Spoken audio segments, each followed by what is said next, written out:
Have you ever pondered upon the intricacy of a spider's web or the perfect symmetry of a snowflake? Nature, in its profound wisdom, has been a master of design and engineering since time immemorial. As we delve into the realm of biomimicry, we realize that nature is not just the muse, but also the mentor.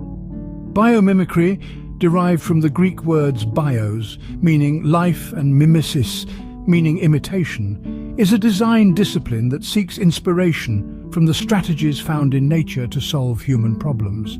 In essence, it is nature's way of lending a helping hand to science and technology, and it's astonishingly effective. Take Velcro, for instance. This everyday item, used in everything from shoes to astronaut suits, was inspired by the simple observation of burrs sticking to a dog's fur. Swiss engineer Georges de Mestral, intrigued by this, examined the burrs under a microscope and discovered the hook and loop system that burrs use to hitchhike on passing animals. This led to the invention of the Velcro fastening system that has found uses in countless applications today. In the world of architecture too, biomimicry has made significant strides. The Eastgate Centre in Harare, Zimbabwe, a country with a warm climate, maintains its internal temperature without the use of conventional air conditioning. The secret? It mimics the self-cooling mounds of African termites. By constantly opening and closing vents throughout the building, the Eastgate Centre can maintain a steady temperature, just like termite mounds. Even the field of robotics has not been immune to the allure of biomimicry. The undulating movement of snakes has inspired the design of search and rescue robots. These robots, capable of navigating through tight spaces and rough terrain, can aid in rescue operations in disaster-stricken areas where it might be too dangerous for humans.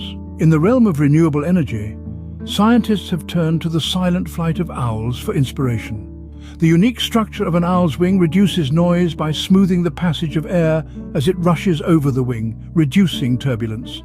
This concept, when applied to wind turbine design, can lead to quieter, more efficient turbines. The examples are endless, from the Shinkansen bullet train in Japan, inspired by the kingfisher's beak, to the development of color-changing materials inspired by the cuttlefish's ability to alter its skin color. Each instance of biomimicry is a testament to nature's genius. In conclusion, biomimicry serves as a bridge, connecting nature's time-tested strategies with human ingenuity. It underlines the fact that solutions to many of our problems may not require reinventing the wheel, but simply looking at the world around us with a keen eye and an open mind. From Velcro to self-cooling buildings, snake-like robots to quiet wind turbines, biomimicry continues to inspire and revolutionize the world we live in. So next time, as you marvel at the beauty and complexity of nature, remember that it's not just a spectacle for our senses, but a treasure trove of wisdom and innovation waiting to be tapped into. After all, nature has been researching and developing for about 3.8 billion years. It's high time we start learning from it.